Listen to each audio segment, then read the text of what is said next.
সকাল সকাল সবাই বেরিয়ে পড়ল ঘুরতে যাওয়ার জন্য। ব্রেকফাস্ট করে। চাদর গায়ে আছে তবুও ঠান্ডা লাগছে অনেক। তার মূল কারণটা হলো সকালে বের হওয়া, কিন্তু কিছু করার নেই। আজকেই বিকেলে রওনা হতে ঢাকা, এজন্য আগেই বের হতে হলো, না হলে বেরানো হবে না। উদ্দেশ্য রিসাং ঝর্ণা, চারপাশে সাদা কুয়াশায় ঘেরা। ওইভাবে আমরা এখানে আসতে আসতে কুয়াশা চলে গেছে। একটু বেলা হয়েছে, সূর্যের তাপ গায়ে লাগছে, এখন ভালো লাগছে। শীতের রেশ কমে এসেছে। সবাই ঝর্ণার কাছে এসে পানি দেখতে লাগলাম। হাত দিয়ে ছুঁয়ে দিলাম, সাথে সাথে পুরো শরীর কেঁপে উঠল আমার। প্রচণ্ড ঠান্ডা পানি, শীতল হাওয়া সারা শরীর বেয়ে গেল। সাথে সাথে পানি থেকে হাত উঠিয়ে সরে দাঁড়ালাম। পানি পড়ার ঝনঝন শব্দ কানে এসে বাজছে। এই শব্দটা শুনতে কি যে ভালো লাগছে বলে বুঝাতে পারব না। হঠাৎ অন্তরা এসে টেনে আমাকে চেপে ধরল ছবি তোলার জন্য। ও ফোন নিয়ে ফটাফট কয়েকটা ছবি তুলে অন্যদিকে গেল আরও ছবি তুলবে বলে। কয়েকটা ছেলের দিকে নজর গেল, তার ড্রেস খুলছে আর অন্য সিম্পল ড্রেস পরে পানিতে নেমে গেল। দেখেই আঁতকে উঠলাম আমি হাত দিতে পারলাম না, আর এরা এভাবে নেমে পড়ল ভাবা যায়। সবাই ঠান্ডায় জমে গেছে, মুখই বলে দিয়েছে, কিন্তু আনন্দও করেছে। হঠাৎ আদ্রকে চোখে পড়ল, সাথে ওনার ফ্রেন্ডরাও আছে, তারাও নেমে পড়ল। কিন্তু রাহাত ভাইয়া নামল না। আদ্র নামার সময় আমার দিকে তাকিয়েছিল। হে স্নেহা, কেমন কাটছে দিনকাল? আচমকা কণ্ঠ পাশ ফিরে রাহাতকে দেখে চমকে উঠি। রাহাত দাঁত কেলিয়ে তাকিয়ে আছে। জি ভাইয়া ভালো, আপনার? ভালো, চলো ওইদিকে যাই। না করতে চেয়েও পারল না, স্নেহা রাহাতের পাশাপাশি হাঁটতে লাগল। আপনি নামলেন না যে? স্নেহার প্রশ্নের ঘাড় কাত করে তাকিয়ে বলে। আমি কিভাবে নামব? বাপরে, যে ঠান্ডা পানি, তার উপর আমার আবার ঠান্ডা প্রবলেম আছে। ও আচ্ছা, এখানে এসে কেমন লাগছে? উজ্জ্বল মুখ করে বলল, খুব ভালো। রাহাত সেটা দেখে হেসে ফেলল। রাহাতের সাথে টুকটাক কথা বলতে বলতে একটু ঘুরল। রাহাতের ফোন আসতেই স্নেহাকে ছেড়ে চলে গেল। স্নেহা একাই ঘুরতে লাগল। নিজে ও ফোন বের করে রুনাকে আপুকে কল করলাম। আব্বুর খোঁজ নিলাম, আর আজকে চলে আসবো সেটাও বলে দিলাম। হঠাৎ ঠান্ডা কিছু মুখে পড়তেই চমকে মাথা উঁচু করলাম। আদ্রকে দেখে ভীষণ অবাক হলাম। ভিজা শরীর নিয়ে আমার সামনে দাঁড়িয়ে আছে। উনি মাথায় চুল ঝেড়ে আমার মুখে পানি দিয়েছে, এখনো দিচ্ছে। রেগে গেলাম আমি। এসব কি হচ্ছে? আপনি আমাকে ভিজাচ্ছেন কেন? আর এখানে কেন? আপনি না পানিতে ছিলেন? আদ্র কথা বলছে না, নিজের মতো পানি ছিটিয়ে যাচ্ছে। স্নেহা ওর কাছে হতদম্ব হয়ে গেছে, এমন করছে কেন? তার উপর আবার ওরও দিচ্ছে না। লোকটার প্রতিটি কাজ খারাপ। রাগী চোখে তাকিয়ে আছে আদ্রর দিকে। কি হলো? এমন অসভ্যতামি না করলে কি হচ্ছে না? এখন ও আমাকে জ্বালাবেন? সরুন আমার সামনে থেকে। আদ্র পানি ঝাড়া অফ করে। তীক্ষ্ণ চোখে তাকিয়ে দেখল স্নেহাকে, অত্যন্ত রেগে তাকিয়ে আছে ওর দিকে। আপনি এলেন কেন এভাবে? তোমাকে ভেজাতে? মানে আপনি আমাকে ভেজাতে এসেছে? আপনি তো খুব খারাপ, একদম ভেজাবেন না আমাকে। কি ঠান্ডা পানি! আদ্র শুনেও যেন শুনল না, আবার পানি দিতে লাগল। স্নেহা অগ্নিদৃষ্টিতে তাকিয়ে আছে, আর সহ্য করতে না পেরে আদ্রকে ধাক্কা দিয়ে সরিয়ে চলে আসে। রাগে গজগজ করতে করতে সামনে এগিয়ে আসে। হঠাৎ সামনে এসে দাঁড়িয়ে মাইশা কেমন করে যেন তাকিয়ে আছে ওর দিকে। মাইশাকে দেখে স্নেহা থেমে যায়। এই তুই আদ্রর সাথে কি কথা বলছিলি? এমন কথা শুনে স্নেহা অবাক হয়ে তাকায় মাইশার দিকে। কি হলো, কথা বলছিস না কেন? দেখ, একদম আদ্রর আশেপাশে থাকবি না, আর কথাও বলবি না। কি দেখে আদ্র তোর? কথাটা বলতেই রাইসা পাশ থেকে ওর হাত চেপে ধরে, সাথে সাথে থেমে যায়। আদ্র যে ওকে ভালোবেসে সেটা বলা যাবে না, তার আগেই ওর মন থেকে আদ্রকে গেট আউট করব আর ওকে বুঝাব আদ্র আমাকে ভালোবাসে। আর আদ্রর এত সহজে মনের কথা বলবে না, আমি জানি, এটাই আমার সুযোগ। কথার মাঝে থেমে যেতে দেখে স্নেহা সন্দেহ চোখে তাকিয়ে থাকে। শুন, আদ্রর থেকে দূরে থাকবি, বলেই মাইশা চলে গেল রাইসাকে নিয়ে। স্নেহা ওদের যাওয়ার দিকে হা করে তাকিয়ে রইল, ওদের কথা কিছু বুঝতে পারল না। এখনই তো বলে দিচ্ছিলি আদ্র স্নেহার উপর ফুটবল ভালোবাসে ওকে। একদমই মনে ছিল না। ওকে আদ্রর পাশে দেখে আমার মাথা গরম হয়ে গেছিল। মাথা ঠান্ডা রাখো আর সাবধান, এসব কিছু আদ্র জানতে পারলে তোকে যে কি করবে ভেবেই ভয় হচ্ছে। জানবে কি করে তুই ছাড়া? আর তো জানে না, তুই কি বলে দিবি নাকি? দূর, আমি বলবো কেন? তাহলে চিন্তা করিস না, কেউ জানবে না। তুই আমার পাশে থাকবি তো? অবশ্যই, আমি তো জানি তুই আদ্রকে কত ভালোবাসি, কিন্তু আদ্র তোকে কেন যে বুঝল না? আদ্রর দোষ নেই, সবই মেয়ের কি দিয়ে জাদু করেছে। মাইশা আর রাইসা কথা বলছিল, রাহাতকে দেখে দুজনে থেমে যায়। রিসোর্টের রুমে বসে আছে স্নেহা, সামনে অন্তরা রেডি হচ্ছে। একটু পরেই আমরা রওনা হব ঢাকার উদ্দেশ্যে। স্নেহা উঠে বারান্দায় গেল। দুদিনের বেলকনিটা আপন হয়ে গেছে। খুব পছন্দের ছিল, এটা ছেড়ে চলে যেতে হবে ভেবে মনটা খারাপ হয়ে গেল। কিন্তু আব্বুরও কথা মনে হতেই আনন্দ হতে লাগলো। দুদিন পর আব্বুকে দেখব, খুশি লাগছে, একা আগে কখনো থাকা হয়নি। রুমে এসে ব্যাগ প্যাক করতে লাগলাম। আধা ঘন্টা পর সবাই রেডি হয়ে বাইরে এসে দাঁড়ালাম। সবাই একসাথে দাঁড়িয়ে আছি। গাড়ি আসতেই সবাই উঠে গেলাম। এবার আর আদ্রর সাথে বসি নাই। রাত 12টায় ভাসিটির সামনে এসে গাড়ি থামল। সবাই একে একে নেমে গেল। সব মেয়ের ফ্যামিলির কেউ না কেউ এসেছে, আর ছেলেরাও। অন্তরা এসে আমাকে ওর সাথে যেতে বলল, কিন্তু আমি না করে দিলাম। হেঁটেই চলে যাব, গাড়ি না পেলে কিন্তু বাসায় যাবি। অন্তরা চলে গেল, একে একে সবাই চলে গেল। ফাঁকা হয়ে গেল চারপাশ। স্নেহা আশেপাশে তাকিয়ে এক ঢোক গিলে চলে যেতে নেয়। হঠাৎ আদ্র সামনে এসে দাঁড়ায় বাইকে করে। চমকে আদ্রর দিকে তাকালাম। উনি কোথা থেকে এলো? ভ্রু কুচকে তাকিয়ে আছি উনার দিকে। তাড়াতাড়ি উঠে বসল। আপনি যাননি এখনো? না। গেলে কি এখানে থাকতাম নাকি? কথা না বলে উঠো। উঠব কেন? বাসায় যাবে না? দেখো 12টা 15 বাদে, তাই এখন তুমি কোনো গাড়ি পাবে না। তাই আমার সাথে চলো। গাড়ি আমার দরকার নেই, আমি হেঁটে চলে যাব। হেঁটে যাবে? এই এত রাতে? হ্যাঁ। তোমার মাথা খারাপ হয়েছে? এই সময় যে কোনো বিপদে পড়তে পারো, জেদ না করে উঠোট। না, আপনার সাথে আমি যাব না। আদ্র কি একটা ভেবে পেছনে ফিরে তাকিয়ে বলে, তুমি হয়তো ভুলে গেছো ভূতের ব্যাপারটাট। না, ভুলি নাই। আর এটাও ভুলি নাই, ভূতটা আপনি ছিলেন। সেদিন আমি ছিলাম, কিন্তু সব সময় তো আমি থাকব না। আজকে তো সত্যিকারে আসতে পারে, তার উপর 12টা এই সময় শুনেছি ভূত পোক্তেত বেশি থাকে। আদ্র ওর দুর্বলতার সুযোগ নিচ্ছে।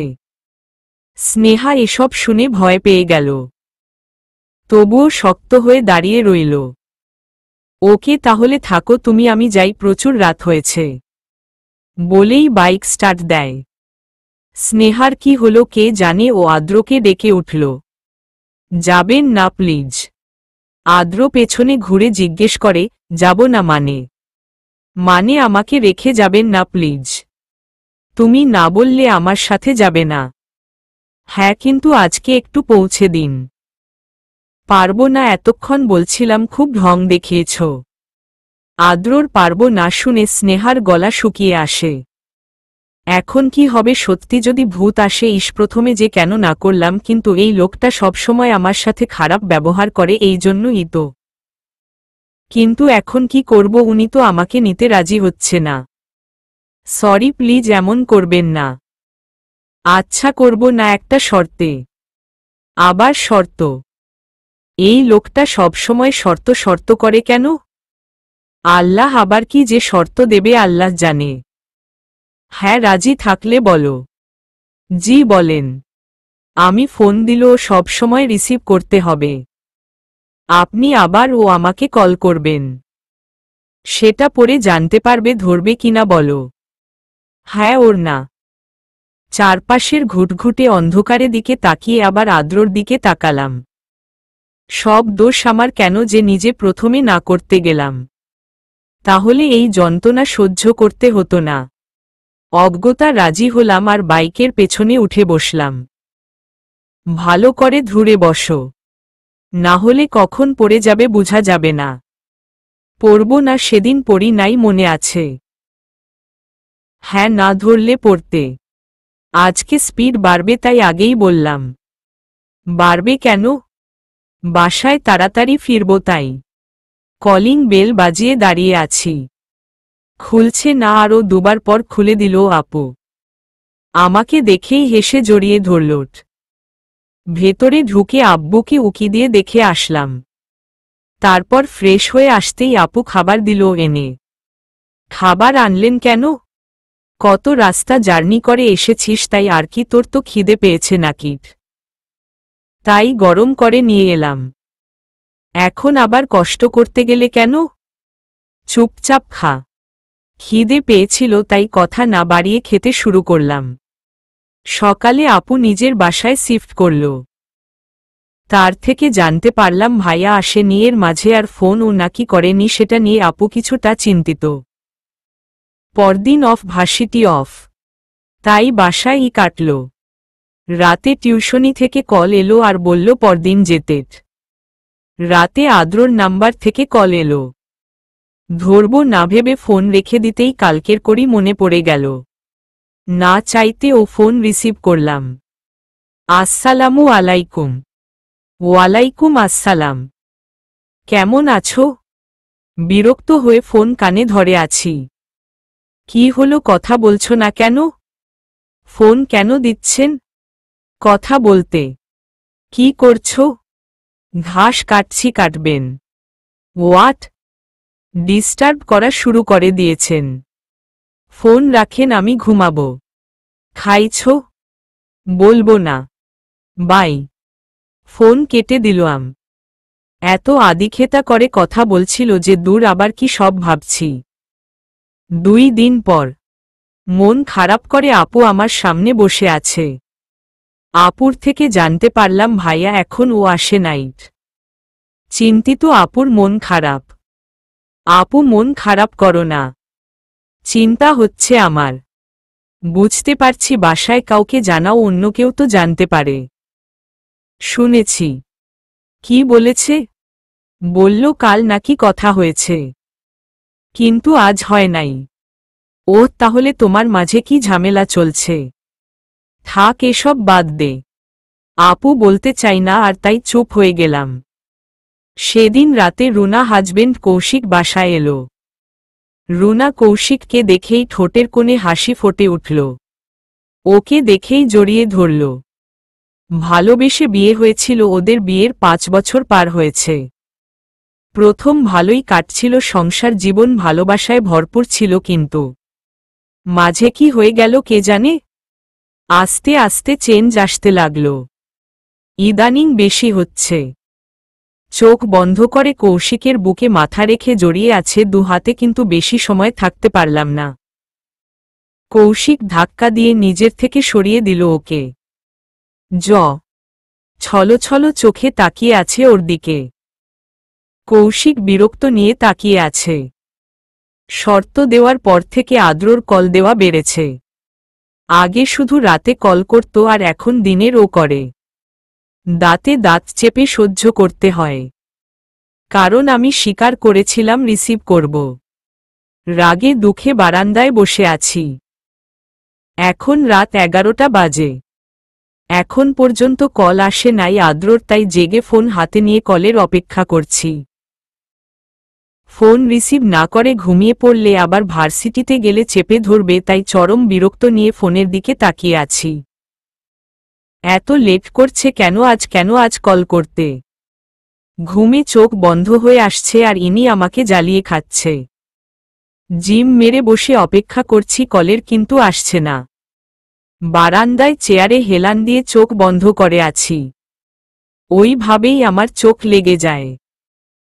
ফোনের রিংটোন বেজে উঠতেই আমার ঘুম ছুটে যায় আর আমার মাথা কাত হয়েছিল, ঘাড়ের ব্যথা অনুভব করলাম।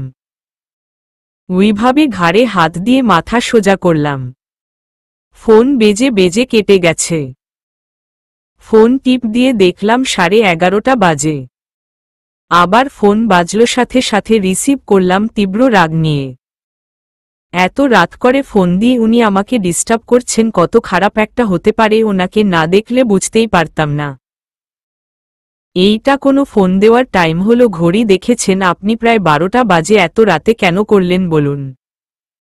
আপনি জানতেন আমি বসে লিখব, তাই ইচ্ছে করে এমন করে কষ্ট দিচ্ছেন, তাই কি লাভ আমাকে কষ্ট দিয়ে বলুন তো? আমি কি ক্ষতি করেছি আপনার এমন করছেন কেন? ফোন নি ধরলে হুমকি ধামকি দিবেন, আবার নিজেও লেট করে কল করবেন কেন? আমার কি ঘুম পায় না এত রাত অবধি? Stop pop. আদ্রর চিৎকার শুনে ভয় কেঁপে উঠল। স্নেহার সাথে কথা অফ হয়ে গেল। স্নেহার বাচাল মার্কা কথা শুনে আদ্রর ফুঁসে উঠেছে। এতে কয়েক ঘন্টার মধ্যেই অনেক কিছু করতে হয়েছে, তার উপর আবার এসব কথা, তাই রেগে স্নেহাকে থামায়। বড় একটা নিঃশ্বাস ফেলে নিজের রাগ কন্ট্রোল করে বলে, 5 মিনিটের মধ্যে নিচে আসো, আমি অপেক্ষা করছি। স্নেহা আদ্রর রাগী কণ্ঠ শুনে ভয় পেয়ে চুপ করে আছে।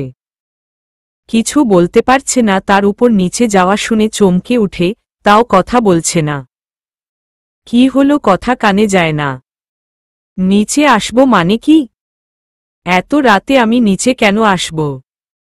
আমি বলেছি তাই আসবা। আপনি বললেই আমাকে যেতে হবে। আমি যাব না। দেখুন, ফোন রিসিভ করব বলেছিলাম, কিন্তু আপনার সব কথা শুনব বলি নাইট। জানি। তুমি আসবে নাকি সেটা বলোট। আসব না। রিয়েলি? হ্যাঁ। ওকে, তাহলে আমি উপরে আসি। হোয়াট? আপনি উপরে আসবেন মানে? তোমার রুমে আসব। আপনি কি পাগল হলেন নাকি? কি যাতা বলছেন? মাথা ঠিক আছে আপনার? সেই তুমি যাই ভাব না কেন, আমি ডোন্ট কেয়ার। তুমি নিচে না আসলে আমি উপরে চলে আসব। এখন তুমি ডিসাইড করো কি করবে। 5 মিনিটের মধ্যে নিচে না আসলে আমি আসতে বাধ্য হব। বাই। নিজের কথা শেষ করে ফোন কেটে দিল আদ্র। হাঁ করে তাকিয়ে আছি ফোনের দিকে। আদ্র কি সত্যি আসবে নাকি আমাকে ভয় দেখাচ্ছে? চিন্তা ভাবনা করতে লাগলাম। সব সময় এভাবে ধমক দিয়ে রাজি করার। সেদিন ভূত ভয় দেখিয়ে ফোন রিসিভ করালো, আজ আবার আরেক কথা না, আজ কিছুতেই নিচে যাব না। তাহলছ নেক্সট ও অনেক কিছু বলবে। আর আদ্র এগিয়ে আসতে পারবে না, আমি শিওর। মুখে বলা আর করা তো এক না। মুখে অনেক বড় বড় কথা বলা যায়, কিন্তু করা সহজ না। আজকে ভয় পাব না একদম। নিজেকে শান্ত করে উঠে দাঁড়ালাম, তারপর বিছানায় গিয়ে শুয়ে পড়লাম। সাথে সাথে কল এলো।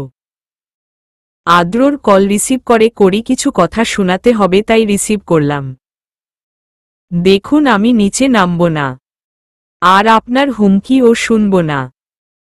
সব সময় ভয় দেখাবেন আমাকে, ভয় দেখিয়ে এখন আমাকে নিচে নামাতে পারবেন না। আপনি উপরে আসতে পারবেন না।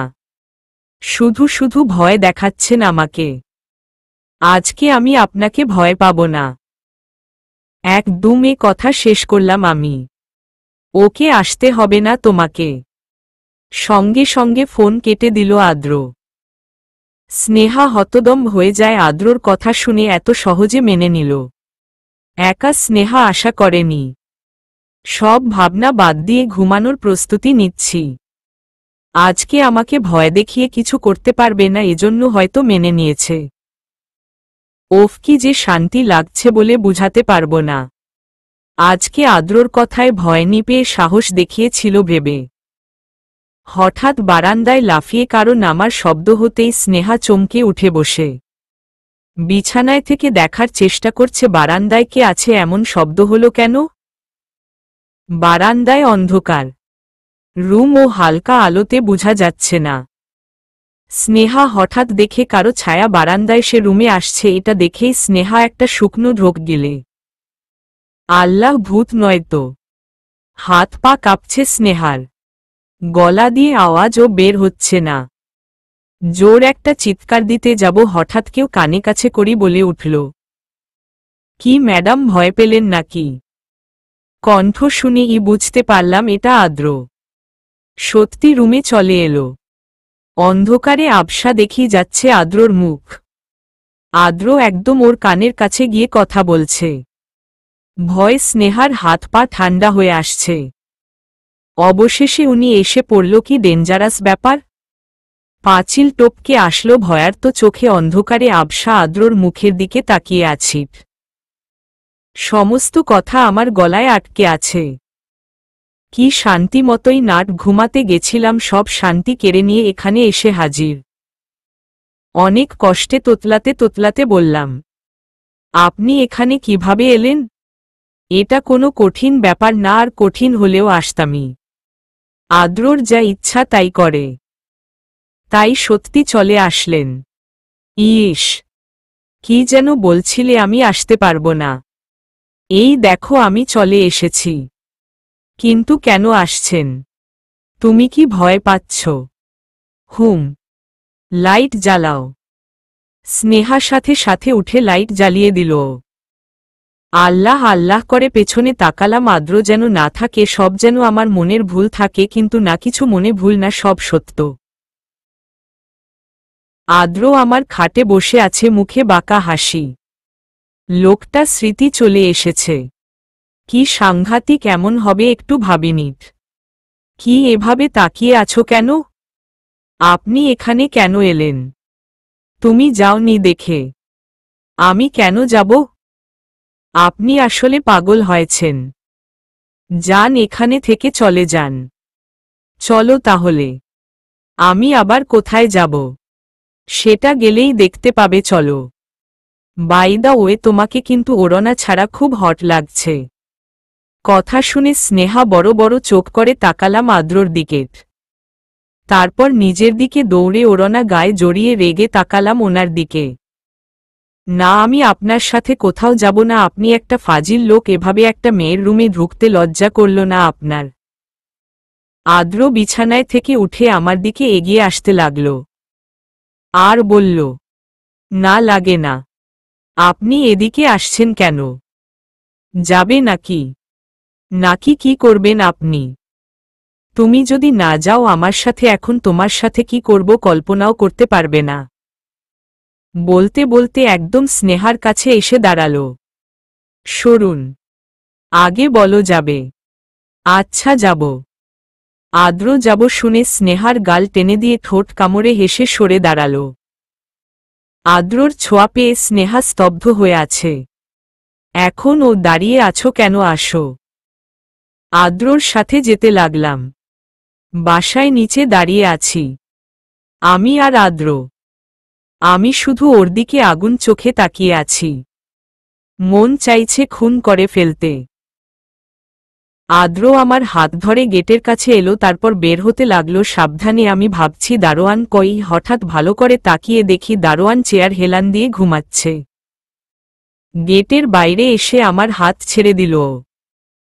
সামনে বাইকে থামানো আছে আদ্রর, বসে আমাকে ও বসতো বলল। কি আর করার, বসলাম। বললে ও শুনবে না, তাই কথা বাড়ালাম না। বাবা কিন্তু বাসায় একা আছে। তাড়াতাড়ি ফিরব, 1 ঘন্টার ব্যাপার। কোথায় যাচ্ছি? কিছু বলল না। আমি প্রশ্ন করে ওরের অপেক্ষা করলাম, না বলবে না বুঝলাম। মনে মনে হাজার খানা বাকি দিলাম আদ্রকে। সামনে কিছু বললাম না। বাইকের স্পিড অনেক, মনে হচ্ছে পড়ে যাব। না চাইতে ও আদ্রর কাঁধে হাত রাখতে হলো। হঠাৎ বাইকের আয়নায় চোখ পড়ল, আদ্র আমার দিকে তাকিয়ে আছে। আদ্রকে ধরে যাচ্ছি, এতেই কেমন অস্বস্তি লাগছে, আবার আদ্রর তাকানো দেখে সেটা বেড়ে গেল। মাথা ঘুরিয়ে অন্যদিকে তাকিয়ে রইলাম। কোথায় যাচ্ছি কিছু জানি না জিজ্ঞেস করলাম, বলল ও না। রাগে আমার গা জ্বলছে মন। শেষমেশ ওর সাথে আসতেই হলো। আদ্রকে নিজের রুমে দেখে অবাকের চরম সীমায় পৌঁছে গেছিলাম। আমার সমস্ত আশা বেস্তে দিয়ে উনি রুমে চলে গেল। কত সাহস এনার, অত্যাধিক সাহস আগে থেকেই জানতাম, কিন্তু তাই মেরুমে চলে যাবে ভাবিনি। হঠাৎ বাইক থামাতে আমার সমস্ত ভাবনার অবসান হলো আর আদ্রর দিকে তীক্ষ্ণ নজরে তাকালাম। কি নামছো না কেন? এখানে নামবো কেন? নামো। অজ্ঞতা নামতে হলো। হঠাৎ সামনে একটা ছোট দোকান চোখে পড়ল, লাইট জ্বলছে, আমি ভ্রু কুঁচকে সেদিকে তাকিয়ে আছি। আদ্র বাইক পার্ক করে আমার হাত ধরে সেই ছোট্ট দোকানটায় নিয়ে গেল আমাকে। দোকান, একটা বয়স্ক লোক বসে আছে। এটা চায়ের দোকান বুঝলাম। উনি আমাদের দেখেই হেসে আদ্রকে কেমন আছে জিজ্ঞেস করল। আদ্র ওর দিয়ে নিজেও জিজ্ঞেস করল, মনে হচ্ছে এরা পূর্ব পরিচিত। আমার সেসবে থেকে ভাবছি এখানে কেন আনলো, সাথে ক্যাডা? আমার ফ্রেন্ড চাচা। আদ্রর মুখে নিজেকে ফ্রেন্ড পরিচয় করাতে চমকে তাকালাম ওনার দিকে, এতে ওনার কোনো ভাবান্তর হল না। বিস্ময়ের সাথে হতদম্ব হয়ে তাকিয়ে আছি আদ্রর দিকে। আদ্র তাকে 2 কাপ চা দিতে বলল। তারপর আমার হাত টেনে নিয়ে পাশের বেঞ্চে বসে পড়ল। এখন আমি অবাক চাহনিতে তাকিয়ে আছি আদ্রর দিকে। কি হলো, এভাবে ডাইনির মতো তাকিয়ে আছো কেন? সাথে সাথে অবাক চাহনি রাগে পরিণত হল। দাঁতে দাঁত চেপে বললাম, কি বললেন আপনি? আমি ডাইনি? যেভাবে বড় বড় চোখ করে তাকিয়েছিলে আমার তো তাই মনে হয়েছিল। তো তাকাবো না? আপনি ওনাকে কি বললেন আমি আপনার ফ্রেন্ড? এত বড় মিথ্যা কথা বললেন কেন? তো কি বলতাম, তুমি আমার গার্লফ্রেন্ড। আমি সেটা কখন বললাম? কিন্তু আমি তো আপনার ফ্রেন্ড না। তাহলে ফ্রেন্ড কেন বললেন? আমার ইচ্ছে হয়েছে তাই বলেছি। আপনার এমন ইচ্ছে কেন হলো? কি চান বলুন তো, ক্লিয়ার করে। তোমাকে। আনমনে কথাটি বলেই আদ্র চমকে উঠল, সাথে স্নেহাও থমকে গেল। কি বললেন? কিছু না। কিন্তু আমি তো শুনলাম। এর মাঝে চাচা চা নিয়ে এলো আর আমাকে আর আদ্রকে চা দিয়ে গেল। আদ্রকে আর কি জিজ্ঞেস করতে পারলাম না। ঠান্ডার মধ্যে এই গরম চা পেয়ে সব ভুলে স্নেহা চাতে চুমুক দিল। আর চোখে সেটা মুগ্ধ হয়ে দেখছে আদ্র। একটুর জন্য ধরা পড়ে যাচ্ছিলাম, কি বলতে কি বলে ফেলি। কন্ট্রোল আদ্র, কন্ট্রোল। হঠাৎ স্নেহী থাকাতেই ওদের চোখাচোখি হয়ে যায়। স্নেহা আদ্রকে ওর দিকে তাকিয়ে থাকতে দেখে ভ্রু কুঁচকায়। অবাক হয়ে আদ্রর তাকিয়ে থাকার কারণ জানতে চাইছে। আদ্রর সাথে সাথে ফোনে মনোযোগ দেয়। স্নেহা কিছুক্ষণ ওর দিকে তাকিয়ে থেকে নিজের খাওয়ায় মন দেয়। আদ্রর উপর তীব্র রাগ হলেও ভালো লাগছে এইখানে এসে। শীতের মধ্যে গরম চা, এমন পরিবেশ সত্যি মন ভালো করার জন্য যথেষ্ট। আদ্র আমার চরম শত্রু না হলে ওকে বড় একটা ধন্যবাদ দিতাম। আচমকা ঘুম ভেঙে যায় রুনার। চোখ মেলে তাকিয়ে দেখে বিছানায় কৌশিক নাইট।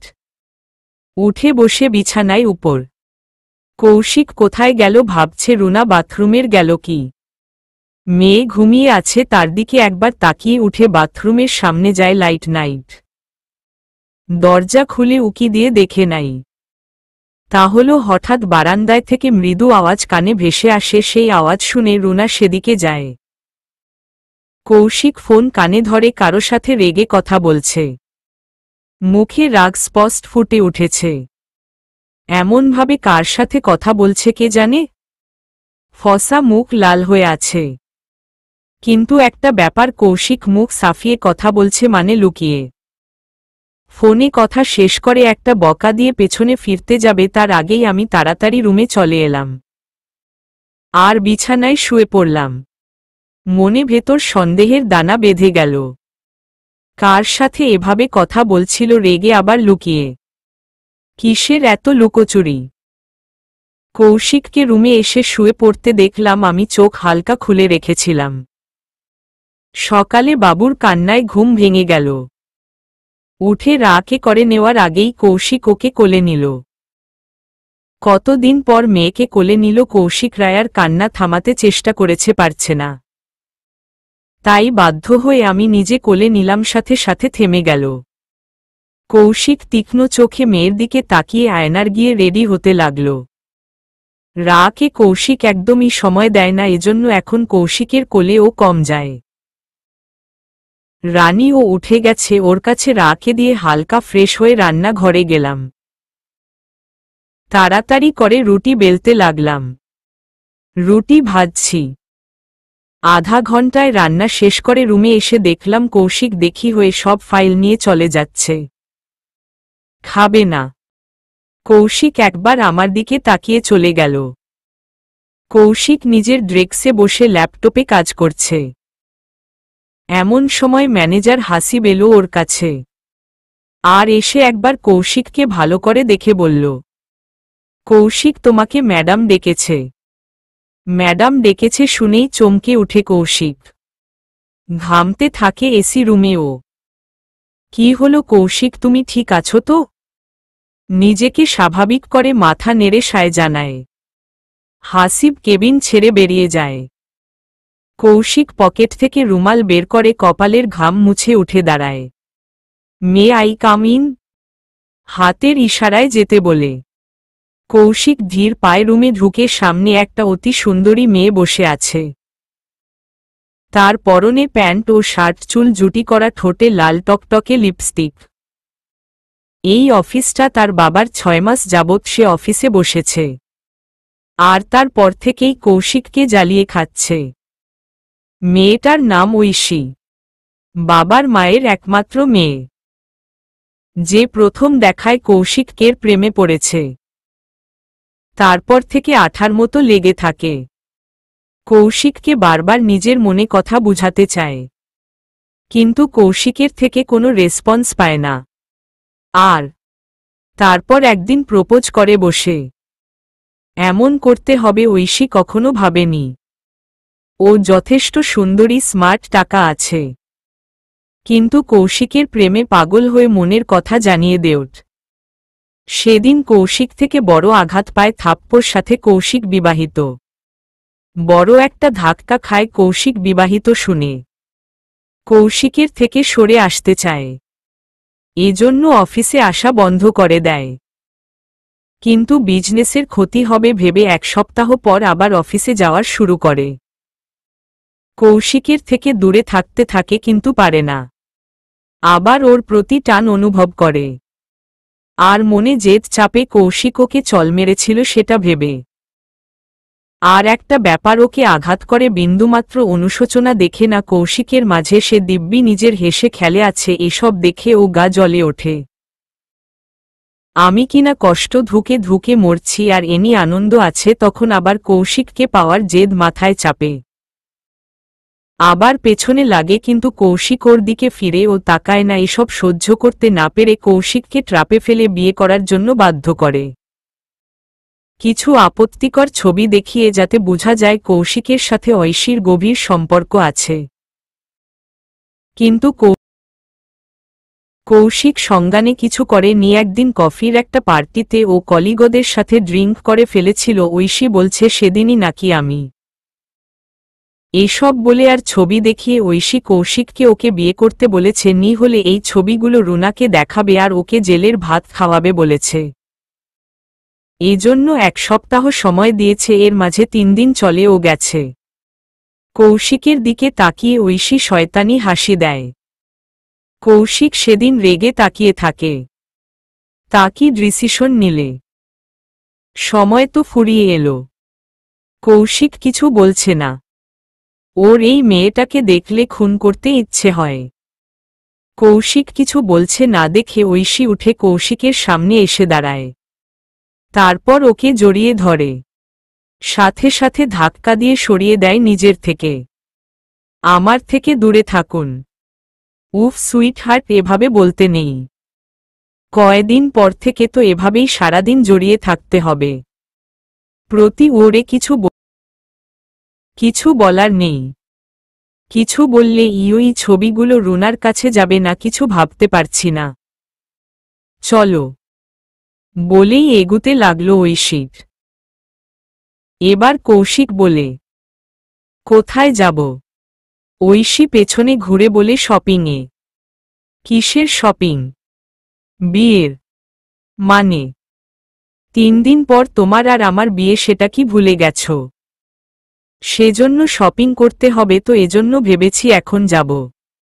বলেই কৌশিককে রেখে চলে গেল।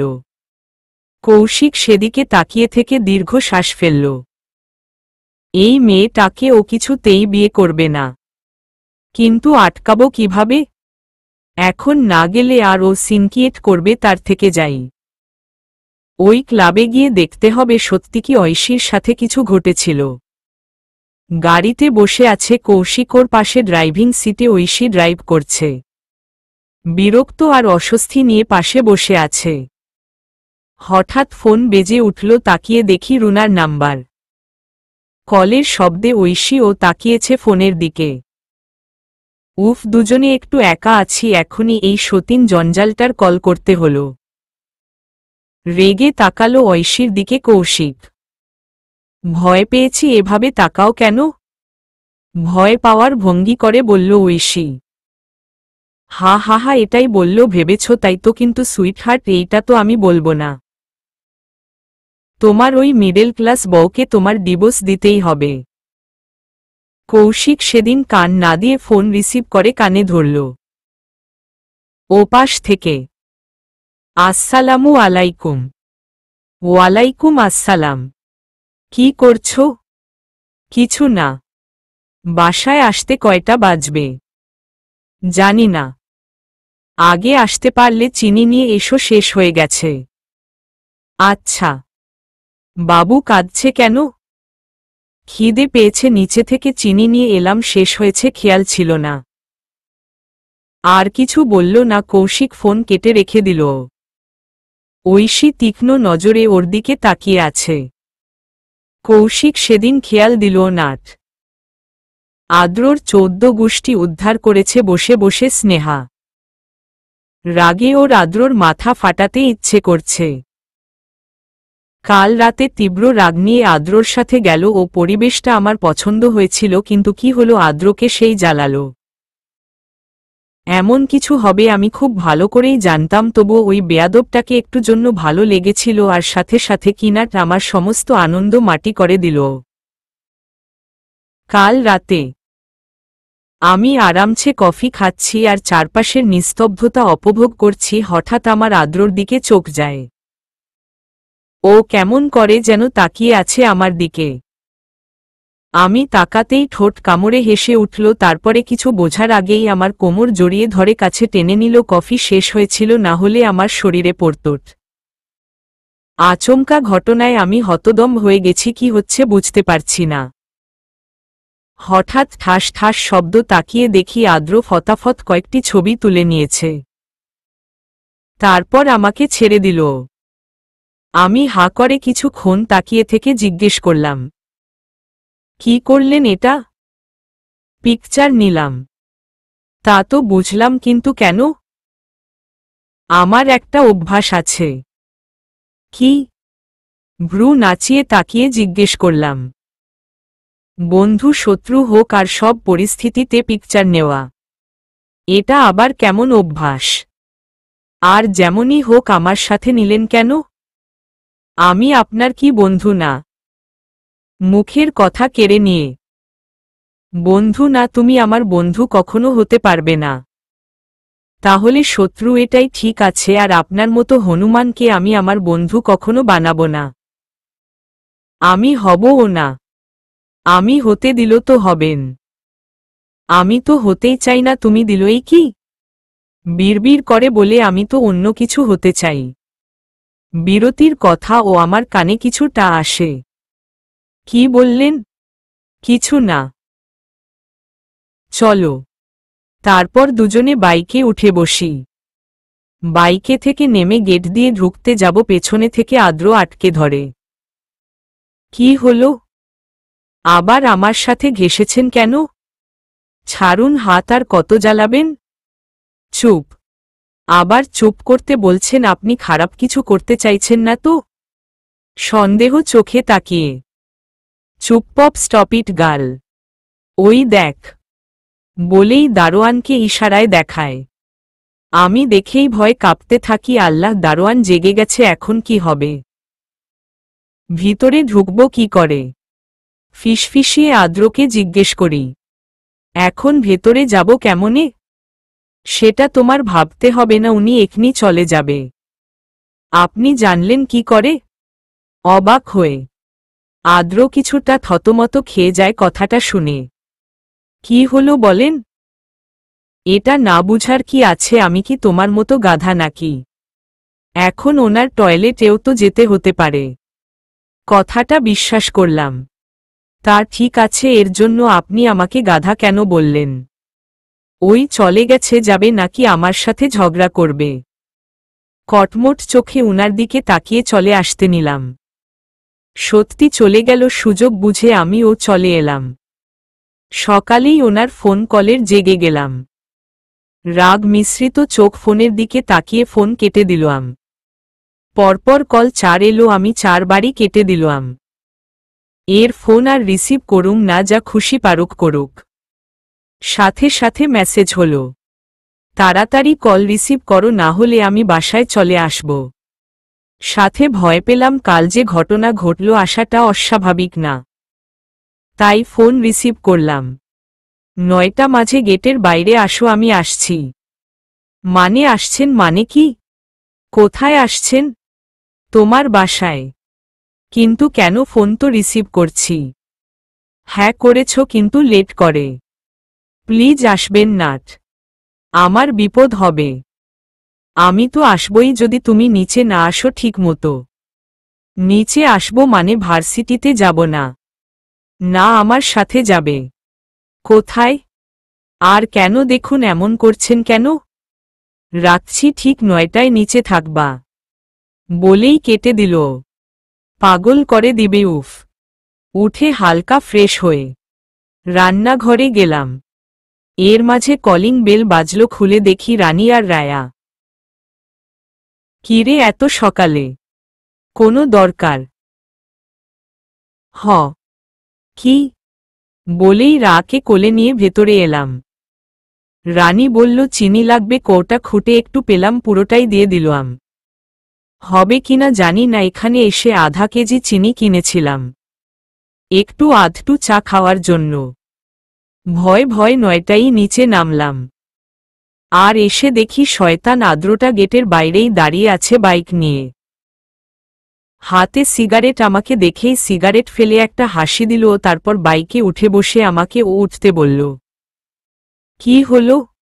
উঠব না কেন? উঠব কেন সেটা বলেন। প্রেম করতে যাবার জন্য। কি হহ? এমনটাই তো তুমি ভাব, কিন্তু এমন কিছু না। তোমাকে দিয়ে একটা কাজ করাবো। কি? আমি কিছু করতে পারবো না? করতে হবে। করব না? করবে না বলছি। তুমি কি চাও এখানে সিনকিয়েট করি? না। তাহলে চলো। অসহ্য। গাল ফুলিয়ে উঠে বসল। আদ্র স্নেহাকে শপিং মলে নিয়ে এলো। এখানে কেন? এখানেই তো সব কাজ। কি কাজ বলুন তো? আমাকে একটা শাড়ি চয়েজ করে দিতে হবে তোমায়। অসম্ভব, আমি পারবো না। প্লিজ। আমি মেয়েলি জিনিস কখনো কিনিনি, এজন্য একটু হেল্প করো। আমি কেন? আপনি আপনার ফ্রেন্ডদের নিয়ে আসতেন। আপনি আমার সবসময় ভয় রাখছে, আপনি ভাবলেন কি করে আমি আপনাকে হেল্প করব? দেখো, কাল আমার আম্মুর জন্মদিন। আম্মু গিফট করতে চাই, আর তুমি আমাকে পছন্দ করনি, কিন্তু এটা তো আমার না, তাই হেল্প তো করতেই পারো, তাই না? মায়ের কথা শুনে স্নেহা রাজি হল, কিন্তু ভাবছে ওনার তো মেয়ে ফ্রেন্ড আছে, তাহলে তাদের রেখে আমাকে কেন? আচ্ছা, আপনার মেয়ে ফ্রেন্ডদের রেখে আমাকে কেন আনলেন? আদ্রর স্নেহার দিকে তাকিয়ে রহস্যময়ী হাসি দেয়। কি হলো, হাসছেন কেন? তোমাকে জ্বালাতে। আপনি আসলেই খুব খারাপ। মার্কেটের বুকে শাড়ির দোকানে যায় ওরা। আদ্রর থেকে জেনে নেয় সে কেমন শাড়ি পরে, তারপর একটা বেগুনির কালারের শাড়ি চয়েজ করে। আদ্র বিল দিতে চলে যায়। স্নেহা চারদিকে তাকিয়ে দেখছে, হঠাৎ একটা রানী গোলাপি রঙের শাড়ির উপর চোখ যায়। ও এগিয়ে শাড়িটা হাত দিয়ে দেখে ওর খুব পছন্দ হয় শাড়িটা। শাড়িটা নিয়ে নিজের গায়ে দিয়ে দেখতে যাবে, হঠাৎ একটা প্যান্ট শার্ট পরিহিত মেয়ে টেনে নিয়ে নেয়। তারপর বলতে লাগে, ওয়াও, সো সুইট। বলছি নিজের গায়ে নিয়ে দেখতে লাগে, আর পাশে দাঁড়ানো একটা ফর্সা লম্বা ছেলে কে বলে, কৌশিক, দেখো শাড়িটা আমাকে ভালো লাগছে তাই না? এভাবে কথা বলতে থাকে। কিন্তু ছেলেটাকে নীরব হয়ে দাঁড়িয়ে থাকতে দেখি আমি সেদিকে থেকে চোখ সরিয়ে অন্যদিকে চলে যাই। এই শাড়ি নেওয়ার সামর্থ্য ও আমার নাই, কিন্তু তবুও কষ্ট এভাবে কেড়ে নেওয়াতে। মনে হলো আমার সামর্থ্য নেই, সেটাই বুঝিয়ে দিল এইভাবে। স্নেহা, এসব ধরো না, তোমার টাকা নেই, এইসব ওই মেয়েদের জন্য। যার টাকা আছে তাদের জন্য। তুমি ধরে খুব ভুল করেছ, খুব। না চাইতেও চোখ দিয়ে পানি পড়ল এক ফোঁটা। এদিকে আদ্র বিল প্রে করে এসে দেখে স্নেহা একটা শাড়ি গায়ে ধরে দাঁড়িয়ে আছে। ওকে অপূর্ব সুন্দর লাগছে দেখতে। ও হাঁ করে তাকিয়ে আছে আর ওর ভালোবাসার মানুষটাকে মুগ্ধ হয়ে দেখছে। আর হাজারো কল্পনা বুনছে, এই শাড়ি পরে খুব সুন্দর করে সেজে ওকে দেখিচ্ছে এসব। হঠাৎ একটা অসভ্য মেয়ে এসে ওর সব কল্পনা জল্পনা ভেঙে শাড়িটা কেড়ে নেয়। তা দেখে ওর চোখ দুটো লাল হয়ে ওঠে। স্নেহাকে মন খারাপ করে চলে যেতে দেখে ও তাদের কাছে আসে আর একইভাবে শাড়িটা ছিনিয়ে নেয়। ঐশী তীক্ষ্ণ চোখে আদ্রর দিকে তাকিয়ে বলে, হো আর ইউ? এভাবে শাড়িটা আমার কাছ থেকে নিলে কেন? এইটা আমি নেব, আপনি অন্যটা নেন। অসম্ভব, আমি এইটা পছন্দ করেছি আপনার আগে, তাই এটা আমি নেব। নো, আপনি আগে করেননি, অন্য জন করেছে। তার কাছ থেকে অভদ্রের মতো কেড়ে নিয়েছিলেন। সো এটা আপনার আমার আগে পছন্দ করেছ সেই, তাই শাড়িটা সেই নেবে। কই, সে তো চলে গেছে, তাহলে তুমি ঝামেলা করছো কেন?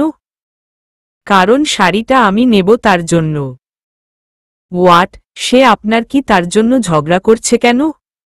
হে আমার আত্মা, আমার ভালোবাসা, আপনি তাকে কষ্ট দিয়েছেন। তবুও কিছু বলছি না, যান অন্যটা নেন, এটা আপনি পাবেন না। বলেই শাড়িটা নিয়ে চলে গেল আদ্র। রাগে ফুসফুস করছে পেছনে থেকে ঐশী। ছেলেটা আমাকে অপমান করে শাড়িটা নিয়ে গেল, কিছু বললে না কেন?